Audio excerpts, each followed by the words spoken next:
सीधा ले चलते हैं। सचिन पायलट प्रेस कॉन्फ्रेंस कर रहे हैं। में आज से 29 दिन के बाद चुनाव है विधानसभा के।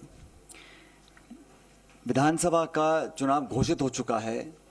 आचार संहिता राजस्थान में और अन्य राज्यों में लग चुकी है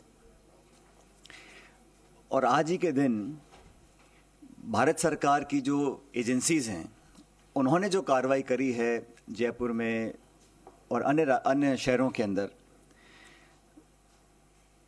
उन कार्रवाइयों की जो टाइमिंग है, जो उद्देश्य है और जो इंटेंट है वो पूर्ण रूप से संदिग्ध है। और ये मैं इसलिए कह रहा हूं कि जो एजेंसीज भारत सरकार की हैं उनका दुरुपयोग लगातार हो रहा है, ये अब जग जाहिर हो चुका है। लेकिन चुनाव संध्या से ठीक पूर्व, ठीक इलेक्शन से पहले जिस प्रकार से एजेंसीज को राजस्थान में छोड़ा गया है, कांग्रेस पार्टी के नेताओं को भयभीत करने के लिए, आतंकित करने के लिए देश और प्रदेश इस बात को बहुत गंभीरता से देख रहे हैं। कांग्रेस पार्टी करप्शन के खिलाफ है, भ्रष्टाचार के खिलाफ है। अगर कोई भी निष्पक्ष जांच होती है और कोई सबूत प्रमाण के साथ संदिग्ध पाया जाता है, उस पर कार्रवाई हो, इसके पक्ष में हम लोग हैं। लेकिन इलेक्शन में अपनी हार देखते हुए अगर भारत सरकार इस बात को समझ गई है कि वहां बीजेपी चुनाव हार रही है और फिर नेताओं को स्पेसिफिकली टारगेट कर कर बिना सबूत और तथ्य के कांग्रेस पार्टी के अध्यक्ष को जिस प्रकार से उनके अगर रेड डाली गई, उनको कोई समन नहीं, कोई बुलावा नहीं, कोई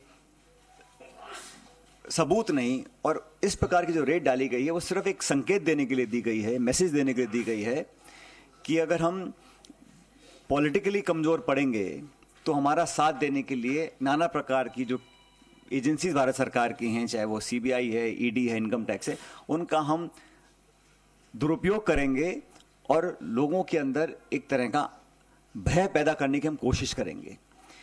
इसका कांग्रेस पार्टी पूरी तरह से विरोध करती है और मैं समझता हूं कि लोकतंत्र में पॉलिटिकल पार्टीज को अपने विजन, अपने मैनिफेस्टो, अपनी विचारधारा, अपने नेताओं की दम के ऊपर चुनाव लड़ना चाहिए। भारतीय जनता पार्टी सभी 5 राज्यों में फिलहाल पीछे चल रही है और मैं ऐसा मानता हूं कि जो आज की कार्रवाई है वो इस बात का स्पष्ट संकेत है। जहां तक मुख्यमंत्री जी के बेटे वैभव गहलोत को जो समन दिया गया है वो भी आप जानते हैं। उन्होंने खुद कहा, वैभव ने, कि ये 12 साल पुराना कोई प्रकरण था और पोलिंग डेट अनाउंस होने के बाद अचानक से समन भेजा जाना, सब लोग समझते हैं कि इसके पीछे क्या सोच हो सकती है। मैं फिर रिपीट करना चाहता हूं, करप्शन के खिलाफ, गलत काम करने वालों के खिलाफ हम सब लोग हैं, लेकिन कार्रवाई करती है ईडी और जवाब दे रही है बीजेपी। एक्शन एनफोर्समेंट डायरेक्टरेट ले रहा है और बीजेपी उसकी सफाई दे रही है, स्पष्टीकरण दे रही है। यह समझ से परे है। तो एक पॉलिटिकल वेपन की तरह एजेंसीज को इस्तेमाल करना, यह लोकतंत्र के लिए बहुत ही नकारात्मक संकेत है। हम सबको प्रेरणा लेनी चाहिए, मैं समझता हूं, राहुल गांधी जी से। उनके ऊपर भी नाना प्रकार के केस थोपे गए, ईडी ने कई बार उनको बुलाया, हर बार वो पेश हुए, अपनी बात को रखा। इसलिए कांग्रेस के नेताओं, कार्यकर्ताओं को डरने की कोई जरूरत नहीं है। हम लोग ये चुनाव मजबूती से लड़ेंगे और चुनाव जीतेंगे। तो ये जो कोशिश की गई है आज के दिन कि चुनाव से ठीक पहले जब मॉडल कोड ऑफ कंडक्ट लगा हुआ है तब आप इस प्रकार की कार्रवाई कर रहे हैं, तो ये बात सब लोग समझ रहे हैं कि कार्रवाई क्यों करनी पड़ रही है। अगर वो चुनाव जीत रहे होते, बहुमत की तरफ बढ़ रहे होते, तो शायद इस प्रकार की कार्रवाई होती। तो जो टाइमिंग है, जो इंटेंट है, जो ऑब्जेक्टिव है, वो संदिग्ध है, सस्पिशियस है। और ये पहली बार नहीं हो रहा है कि इलेक्शन गोइंग स्टेट के अंदर इस प्रकार की कार्रवाई की जा रही है। जो टॉप लीडर्स हैं उनको टारगेट किया जाता है, स्पेसिफिकली टारगेट किया जाता है।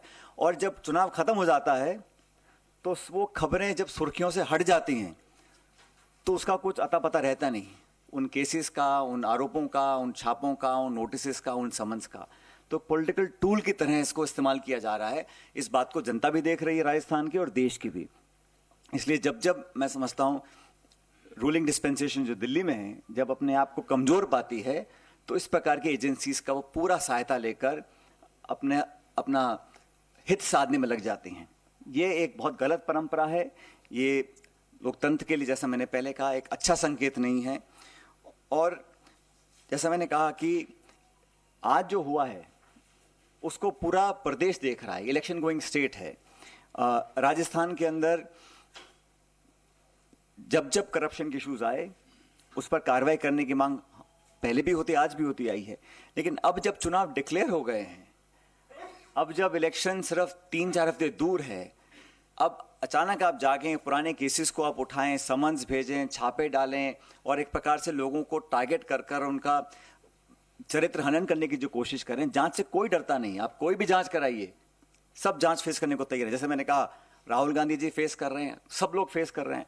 लेकिन इलेक्शन की पूर्व संध्या पर इस प्रकार की कार्रवाई होना, इसकी मैं भर्त्सना करता हूं, इसकी मैं निंदा करता हूं कि ये जो किया गया है ये पूर्ण तरह पॉलिटिकली मोटिवेटेड है।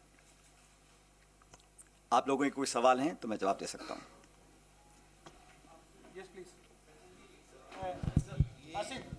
पेपर लीक मामले ईडी ये कार्रवाई कर, और जहां तक याद है मुझे, पेपर लीक मामले में राजस्थान के छात्रों के भविष्य के साथ खिलवाड़ हुआ है।